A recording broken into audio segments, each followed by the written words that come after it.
I start in the name of Allah who is very kind and merciful. My name is Wasim Akhtar and today our topic of discussion the concept of sets. जो set का हमारे पास concept है maths में, ये तकरीबन इसकी maths की जितनी ब्रांचेस हैं सब में हमारे पास ये यूज़ होता है और ये बहुत ही फंडामेंटल कंसेप्ट है हमारे पास। इसी को यूज़ करके हम इसकी तमाम ब्रांचेस में इसको यूटिलाइज करते हैं। और अगर मैं ये कहूँ कि इसकी जो बेसिक है या जो फंडामेंटल्स हैं मैथ्स की वो सेट्स पे डिपेंड करती हैं। मींस कि अगर हमें सेट्स की अच्छी समझ आ जाए, सेट थ्योरी के बारे में अच्छा जान लें, तो हमारे लिए मैथ्स को समझना या मैथ्स के बारे में जानना या उसका डीप नॉलेज हासिल करना बहुत ही आसान हो जाता है। तो सेट की डेफिनेशन से हम स्टार्ट करते हैं। देखिए, जो इस लेक्चर की हमारी आउटलाइंस होगी, हम सबसे पहले क्या पढ़ेंगे, हमारे पास हम पढ़ेंगे सेट्स के बारे में, सेट्स बैकग्राउंड इसका पढ़ेंगे। उसके बाद हम इसकी डेफिनेशन पढ़ेंगे, सेट की डेफिनेशन के बाद हम इसमें जो तीसरी चीज़ पढ़ेंगे, जो हमारे पास मोस्ट इंपॉर्टेंट सेट्स आते हैं जो हम मैथ्स में जिनकी हम स्टडी करते हैं, जो सेट ऑफ नंबर्स होते हैं हमारे पास, उसके बारे में हम स्टडी करेंगे। मीन्स कि हमारे पास most important sets in maths.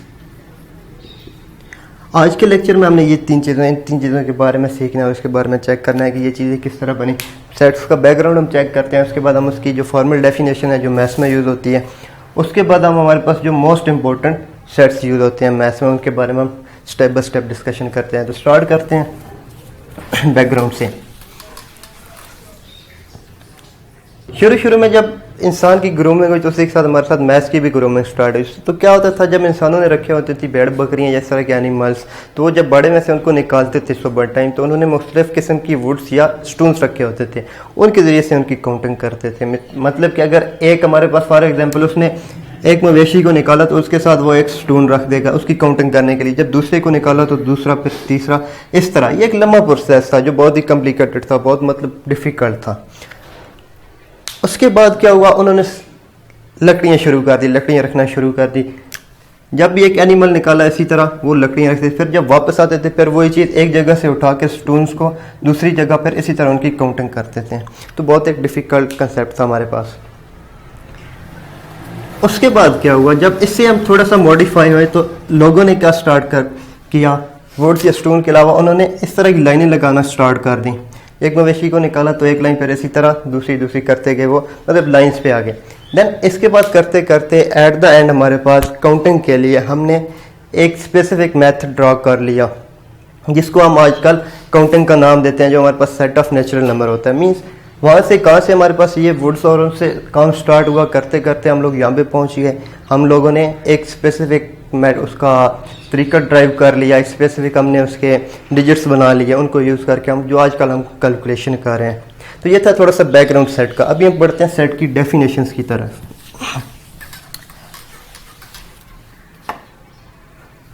Set की डेफिनेशन क्या होती है हमारे पास, सेट की डेफिनेशन में जो हमारे पास जो हम शुरू से पढ़ते हैं, the collection of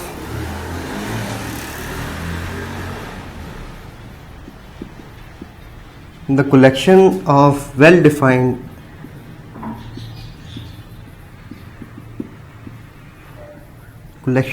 defined distinct object is called set.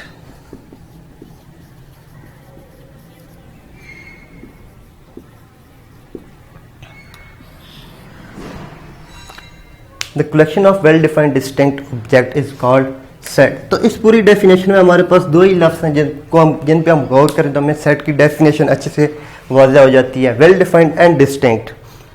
Well defined mean उसके एक स्पेसिफिक मीनिंग्स होने चाहिए हमारे पास, उसके पर्टिकुलर, यानी कि वो कंप्लीट एक सेंस क्रिएट करें। वेल डिफाइंड डिस्टिंक्ट में होगा वो अलग-अलग सेपरेट होने चाहिए। ऐसा नहीं है कि हम ना ही वो सेंस क्रिएट करें, ना ही उसमें कुछ सेपरेशन, यानी कि उसकी करेक्टरिस्टिक्स ही ना हो जिसकी बिना पर हम उसको एक दूसरे से मुख्तलिफ बयान कर सकें, तो वो सेट की डेफिनेशन को फुलफिल नहीं करेगा। देखिए, हमारे पास जो सेट्स की एग्जांपल्स होती हैं, अगर मैं इसकी एग्जांपल्स देखूं, सेट की एग्जांपल, तो डेली लाइफ में जो हम लोग यूज़ कर रहे होते हैं, हमारे पास कौन से आ रहे होते हैं, टी सेट आ रहा होता है, चेयर का सेट आ रहा होता है, इसी तरह डिनर सेट वगैरह वगैरह। या इस तरह अगर हम देखें तो क्रिकेट टीम के जो प्लेयर खेल रहे होते हैं वो एक सेट बन रहा होता है कंप्लीट। तो इसमें क्या आ रहा था, क्रिकेट प्लेयर की बात करें तो हर प्लेयर दूसरे से डिफरेंट है, एक वेल उसकी डेफिनेशन भी है और डिस्टिंक्ट भी है। इसी तरह टी सेट की बात करें तो हमारे पास अगर उसमें कोई एक कप है या उसके साथ दूसरी उसके उससे रिलेटेड जितना भी सामान होता है वो एक दूसरे से डिफरेंट होते हैं, इनकी एक स्पेसिफिक डेफिनेशन होती है। ये तो चीज़ें आराम से समझ आती हैं। लेकिन अगर हम इसी की बात करें कि वेल डिफाइंड या डिस्टिंक्ट जो चीज़ें नहीं है, असल कन्फ्यूजन तो यहाँ भी पैदा होती है कि वेल डिफाइंड और डिस्टिंक्ट चीज़ें जो एक दूसरे से अलग हैं वो क्या चीज़ें होती हैं। देखिए, अगर मैं बोलूँ the set of water drops in an ocean, अगर मैं ये कह दूँ the set of water drops in an ocean, तो इसमें क्या होगा, हमारे पास water drops in an ocean कोई कंप्लीट सेंस क्रिएट नहीं करता, ना ही उसमें हम कोई डिस्टिंग्विश पैदा कर सकेंगे, क्योंकि ओशंस एक इन्फिनिट चीज़ है, उसमें हमें नहीं पता उसके साइल क्या है, उसमें कितने ड्रॉप्स आ रहे हैं।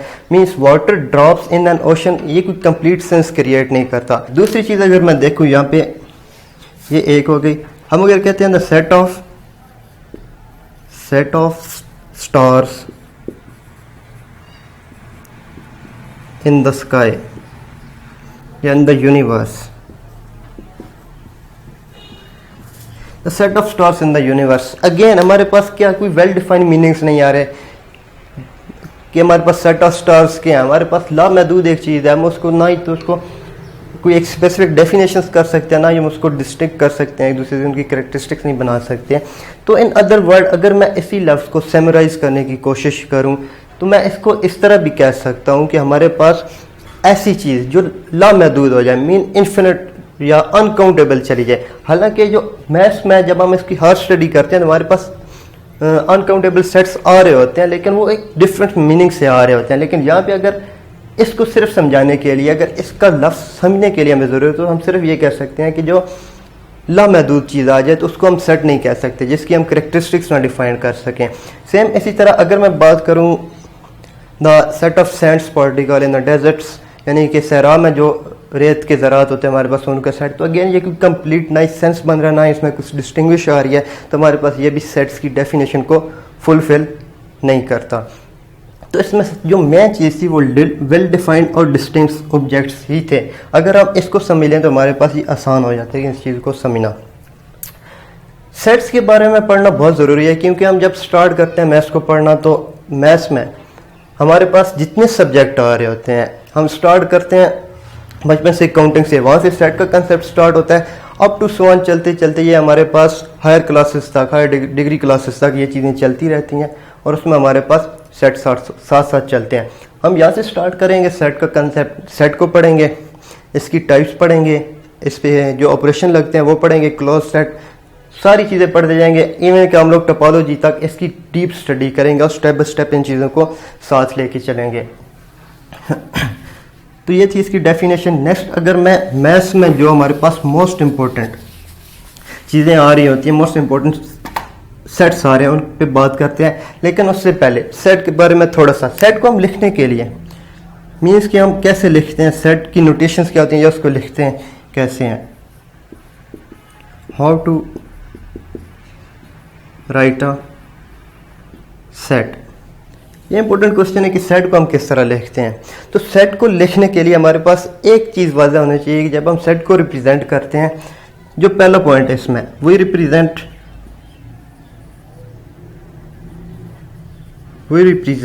सेट बाय कैपिटल लेटर्स,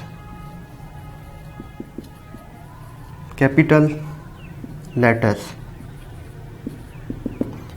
किस तरह के होंगे वो हमारे पास जो कैपिटल लेटर्स होते हैं, means capital A, capital B, capital C, up to so, मतलब इस तरह के वर्ड्स को यूज़ करते हैं।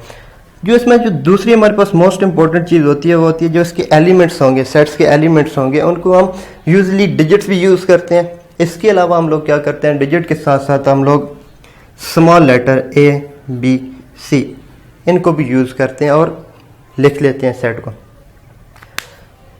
ए बी सी उसके स्मॉल लेटर्स में हम उसको लिखते हैं जो उसके एलिमेंट होते हैं, और कैपिटल लेटर्स में हम लिखते हैं सेट की नोटेशंस को। इसके बाद जो सेट को लिखने के हमारे पास बेसिक 3 मेथड होते हैं, वो होती हैं टेबुलर फॉर्म आ गई, इसकी सेट बिल्टर नोटेशन आ गई, सेट बिल्टर नोटेशन, टेबुलर फॉर्म और डिस्क्रिप्टिव फॉर्म आती है हमारे। तो उसको हम बाद में स्टडी करते हैं कि वो क्या चीज़ होती है, लेकिन अभी हम सिर्फ इसकी कंसेप्ट के बारे में देखते हैं। देखिए मैं फॉर एग्जांपल मैं लिखता हूँ the set of vowels A equals to, सबसे पहले हम क्या करते हैं, करली ब्रेसेस लगाते हैं इसके साथ, ए ई आई ओ यू। लेकिन जब हम सेट को लिखते हैं उसमें कैपिटल लेटर से उसको रिप्रेजेंट करते हैं, इक्वल का साइन, करली ब्रेसेस लगा के जितने उसके एलिमेंट होते हैं हम उसको उसी के अंदर लिखते हैं, ये वाली।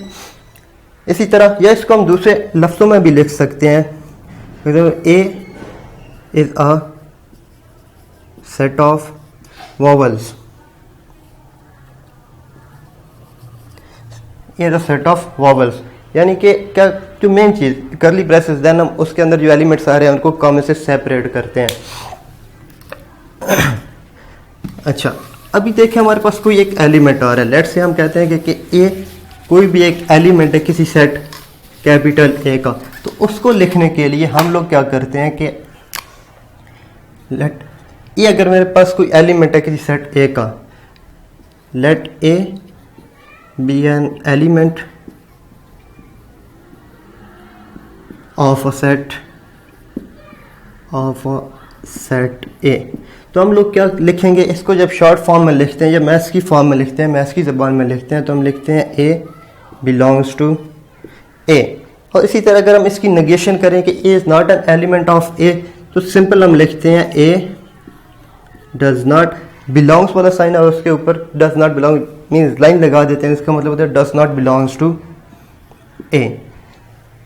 अगर ए उसमें बिलोंग कर रहा है, इज बिलोंग टू ए नहीं कर रहा, तो उसके ऊपर बिलोंग्स वाले साइन के ऊपर लाइन लगा दें, तो ए डज नॉट बिलोंग्स टू ए हमारे पास ये रिप्रेजेंट कर रहा होता है कि ये एलिमेंट इस सेट में नहीं आ रहा। ये थी इसकी बेसिक डेफिनेशंस। इसके जो असल जो इसके तीनों फॉर्मेट्स हैं, हम इसमें किस तरह लिखते हैं सेट्स को, वो हम बाद में देखते हैं, उसको हम बाद में डिटेल में डिस्कस करेंगे।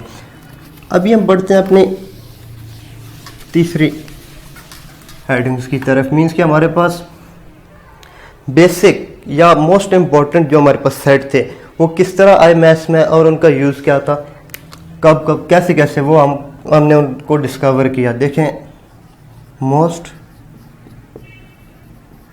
Important sets in maths.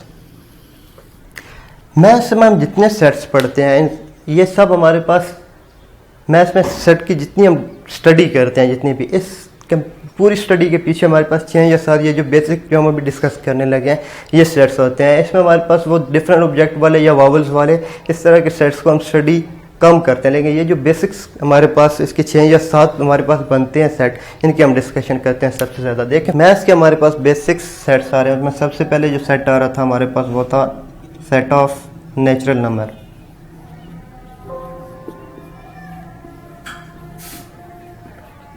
Set of natural number,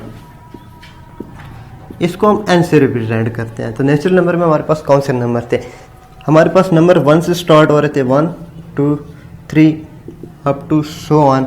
ये हमारे पास 9 तक, शुरू में हमने इसको 9 तक लिया, 9 तक हमने नंबर काउंट करना स्टार्ट किए, तो हमने इसको 9 तक महदूद किया। लेकिन with the passage of time जब हमने 0 को डिस्कवर कर लिया, तो इसी को हमने इंक्रीज़ करके 9 से बढ़ाया अप टू सो ऑन। जितने हमारे पास डिस्क्रीट्स नंबर आ रहे होते हैं वो सब सेट ऑफ नेचुरल नंबर में आते हैं। यहाँ पे मसला ये था कि जब हम यूज़ कर रहे थे नंबर्स को काउंटिंग थी, लेकिन जब हमारे पास कोई एक चीज़ ना बिल्कुल मतलब उसकी एग्जिस्टेंस ही नहीं थी, जैसे मैंने एग्जांपल दी कि हमने बॉडी से स्टार्ट किया, जब सारी बकरियां चली गई तो पीछे क्या बच गया। तो इस चीज़ को एक्सप्लेन करने के लिए हमारे पास कोई मैथमेटिकली वे नहीं था, ना ही कोई ट्रीटमेंट था। तो क्या था, एक बहुत लंबी रिसर्च के बाद, एक काफ़ी अरसे के बाद एक साइंटिस्ट ने 0 को डिस्कवर किया। हमारे पास ये नंबर 0 आ गया, जब हमारे पास कुछ भी ना तो हम लिखते थे 0। देन यही सेट ऑफ नेचुरल नंबर क्या बन गया, होल नंबर। जब इसमें 0 इंक्लूड कर दिया, 0 1 2 3 अप टू सो ऑन, ये बन गया हमारे पास दूसरा सेट होल नंबर, और इसको हम W से रिप्रेजेंट करते हैं अप टू सो ऑन। लेकिन यहाँ पे कंट्रडिक्शन आती है, एक तजाद आता है, मतलब इख्तलाफ आता है एक मैथमेटिशियन में। कुछ मैथमेटिशियन कहते हैं जो 0 है वो भी हमारे पास एक नेचुरल नंबर है, किस बिना पे? क्योंकि हम जब काउंटिंग करते हैं तो काउंटिंग जीरो भी काउंटिंग के पर्पस के लिए स्टार्ट था। तो जो सेट ऑफ नेचुरल नंबर की जो बेसिक डेफिनेशन बताई गई थी वो बताई गई थी ऐसे नंबर जिनको हम काउंटिंग के लिए यूज़ करते हैं, डिस्क्रीट नंबर।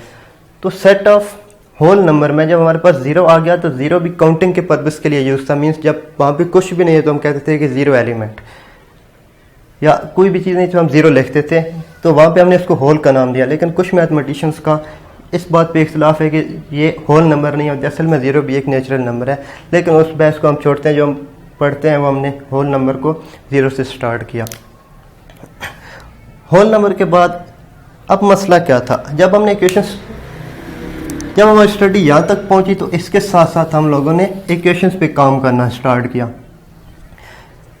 इक्वेशंस पे काम करना स्टार्ट किया मीन्स हमने इस तरह की इक्वेशन हमारे पास आ गई, x प्लस एक्स, या एक एलिमेंट आ रहा है कोई एक, उसको दूसरे में ऐड करना, तो हमारे लिए ये भी मसला था शुरू में।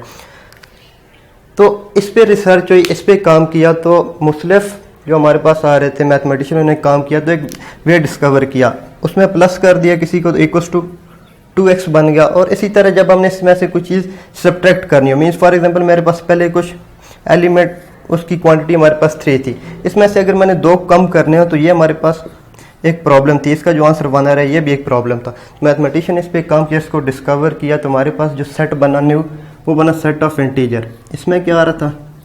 0 plus minus 1 plus minus 2 plus minus 3 एंड अप टू सो ऑन। सेट ऑफ इंटीजर इस तरह हमारे पास डिस्कवर हुए। इसके बाद फिर हमारे पास प्रॉब्लम आया, फिर हमारे पास इक्वेशन सॉल्व करने में प्रॉब्लम बना। वो प्रॉब्लम हमारे पास कहाँ पे बना? सेट ऑफ इंटीजर्स को हमने जब पढ़ लिया, स्टडी कर ली, जो नेक्स्ट हमारे पास चीज़ थी कि इस तरह की जब हमारे पास इक्वेशन आ रही थी 2x प्लस 1 इक्वल्स टू 0, तो इनका सोल्यूशन नहीं था हमारे पास। इनको सॉल्व करने के लिए हमने फिर इस पर रिसर्च स्टार्ट करना की। तो एट देन एक मैथमेटिशियन इस जगह पे पहुंचे, हमारे पास 2x minus 1 then x equals to minus 1/2। तो x इक्वल्स टू माइनस 1/2 ये क्या चीज़ थी? ये हम इस फॉर्म में लिखा हुआ है हमारे पास, लेट से p/q की फॉर्म में लिखा हुआ है। और यहाँ पे अगर हम देखें 1 और 2, ये 1 और जो डिवीजन में 2 आ रहा है क्वेश्चन में, ये हमारे पास दोनों क्या चीज़ें हैं? इंटीजर्स हैं। तो ये किसकी इक्वेशन, किसकी डेफिनेशन को फुलफिल कर रहा है? हमारे पास set of rational number, means p/q की फॉर्म है और q must not equals to 0, q को 0 नहीं होना चाहिए। तो जब ये वाली हमारे पास कन्फ्यूजन सॉल्व हुई तो हमारे पास एक नया सेट जनरेट हो गया। उस सेट को हमने नाम दिया set of rational number.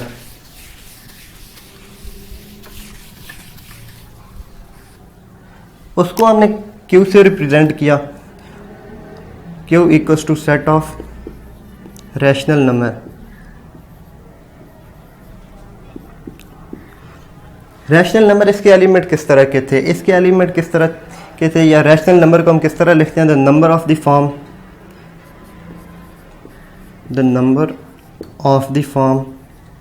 p/q, where यहाँ भी कंडीशन क्या थी कि q को 0 नहीं होना चाहिए। अगर q 0 हो जाए तो हमारे पास अनडिफाइंड बन जाता है, तो फिर वो सेट की डेफिनेशन से बाहर चला जाता है, तो वो नंबर नहीं रहता हमारे पास कोई। तो सेट ऑफ रैशनल नंबर यहाँ से बन गया। इसके बाद एक और कन्फ्यूजन थी हमारे पास कि फॉर एग्जांपल हमारे पास इस तरह के एलिमेंट आ रहे हैं x² इक्वल्स टू 3। यहाँ पे क्या था? x की वैल्यू जब मैंने फाइंड करनी थी x equals to plus minus square root of 3, तो स्क्वायर रूट ऑफ 3 ना हम इसको p/q की फॉर्म में लिख सकते थे, और इसमें वो टर्मिनेटिंग नॉन टर्मिनेटिंग वाली कंडीशंस भी आ रही थी जो हम बाद में डिस्कस करेंगे। तो जब इस कन्फ्यूजन को सॉल्व करने के लिए हमने इसका नाम दे दिया set of irrational number, q prime equals to set of irrational number. और ये कौन से नंबर थे जिनको हम p/q की फॉर्म में नहीं लिख सकते थे? यहाँ तक हमारा काम करते हैं तो हमने यहाँ तक पहुँचे तो काफ़ी हद तक हमारे प्रॉब्लम सॉल्व हो गई। लेकिन फिर भी मसला था कि इन सब को अगर कंबाइन किया जाए तो किस सेट में कंबाइन किया जाए, कैसे कंबाइन किया जाए। तो इस सब पे फिर अगेन दोबारा वही जो हम पहले रिसर्च कर रहे थे वो रिसर्च हमारी स्टार्ट रही इस पर। तो करते करते हमारे पास जो मैथमेटिशियंस थे उन्होंने क्या किया, सेट ऑफ इर्रेशनल और रैशनल नंबर का यूनियन ले लिया। जब उन्होंने यूनियन लिया तो हमारे पास एक ग्रैंड सेट बन गया जिसको हमने नाम दे दिया सेट ऑफ रियल नंबर और उसको हमने आर से रिप्रेजेंट किया। तो सेट ऑफ रियल नंबर में क्या था, जितने हमारे पास इससे पहले जितने हमारे पास नंबर थे हम सब ने उठा के जब उसके अंदर एक सेट के अंदर रख दिए तो हमारे पास एक ग्रैंड सेट बना, जो सबसे बड़ा सेट था, उसको हमने सेट ऑफ रियल नंबर लिखा। इस नंबर को हम एक और नोटेशन, इस सेट को एक और नोटेशन से लिखते हैं minus infinity to infinity. Means कि हमारे पास जितने नंबर्स आ रहे होते हैं सब नंबर को अपने अंदर कंटेन करता है, चाहे वो हमारे पास नेचुरल था, होल था, इंटीजर था, रैशनल था, इरेशनल था। जब सारे नंबर एक ही सेट में कंबाइन कर दिए तो हमारे पास सेट ऑफ रियल नंबर बन गया। लेकिन यहाँ तक भी हमारा प्रॉब्लम सॉल्व नहीं हुआ। यहाँ पे एक और मसला है जो आजकल हमारे पास चल रहा है और हमारे पास था सेट ऑफ कम्प्लेक्स नंबर्स। इसको हम सी से रिप्रेजेंट करते हैं, set of complex number. Set of complex number, जब हमारे पास सारे नंबर हमने इकट्ठे कर लिए लेकिन फिर भी हमारे पास एक कन्फ्यूजन रहेगी जिसको हमने अभी सॉल्व करना बाकी था। वो किस तरह का था, जब हमारे पास इक्वेशन इस तरह की आ रही थी, x square equals to x plus 1 equals to 0। तो यहाँ पे देखें क्या बन रहा था, x square equals to -1। Then हम इसका स्क्वायर रूट लेते हैं, x equals to square root of -1 इसका आंसर आ रहा था। तो ये कन्फ्यूजन थी, इसका हमारे पास कोई सोल्यूशन नहीं था कि एक्स स्क्वायर रूट ऑफ -1 का आंसर क्या था। इस पर हमने काम किया। तो इसकी कोई एग्जैक्ट डेफिनेशन देने के बजाय हमारे पास क्या था, हमने इसको लेट कर लिया कि imaginary number. Imaginary means just imagination थी हमारे पास। वो क्या था, स्क्वायर रूट ऑफ -1 को हमने लेट कर लिया कि ये हमारे पास आयोटा होता है, हमारे पास आयोटा था। इस आयोटा को जब हमने रियल नंबर के साथ कंबाइन किया तो उसको हमने नाम दे दिया set of complex number. Combine किस तरह किया कि हमारे पास एक सेट था, नंबर था रियल नंबर ए, और दूसरा नंबर मैंने उसमें ऐड कर दिया बी। ये भी रियल नंबर होगा लेकिन इसके साथ मल्टीप्लिकेशन में आयोटा आ गया। जब इस तरह के हमारे पास नंबर आ गए तो हमने इन नंबर के जो एक कंप्लीट ग्रैंड सेट बना उसको हमने सेट ऑफ कम्प्लेक्स नंबर का नाम दे दिया। लेकिन फिर जो मसला था वो यहाँ पे था, square root of -1 equals to iota. Iota means इसके मीनिंग्स क्या होंगे, इसके सेम वही मीनिंग्स आ रहे हैं जो हमारे पास माइनस इन्फिनिटी या इन्फिनिटी, जिनको हम अभी तक डिफाइन नहीं कर सके ये हमारे पास क्या चीज़ें हैं। मैथ्स में हम इसकी कंप्लीट या क्लियर डेफिनेशंस नहीं दे सके। सेम आयोटा की कोई कंप्लीट या क्लियर हमारे पास डेफिनेशन नहीं है, जस्ट एक एजम्पशन है, जस्ट एक इमेजिनेशन है।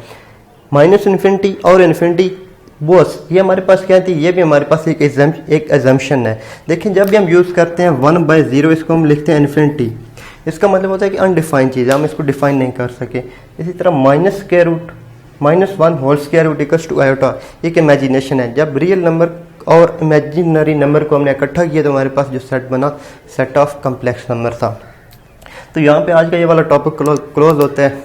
नेक्स्ट लेक्चर में हम मिलेंगे, फिर हम इसकी मज़ीद जो नेक्स्ट इसके ऊपर जो ऑपरेशन हो रहे हैं या इसकी बिल्डर नोटेशन थी वो सारी नोटेशंस पढ़ेंगे, इसको लिखने के तरीके सीखेंगे। तो आप हमारे साथ कनेक्ट रहिए, इंशाल्लाह दोबारा मुलाकात होगी। अल्लाह हाफ़िज़।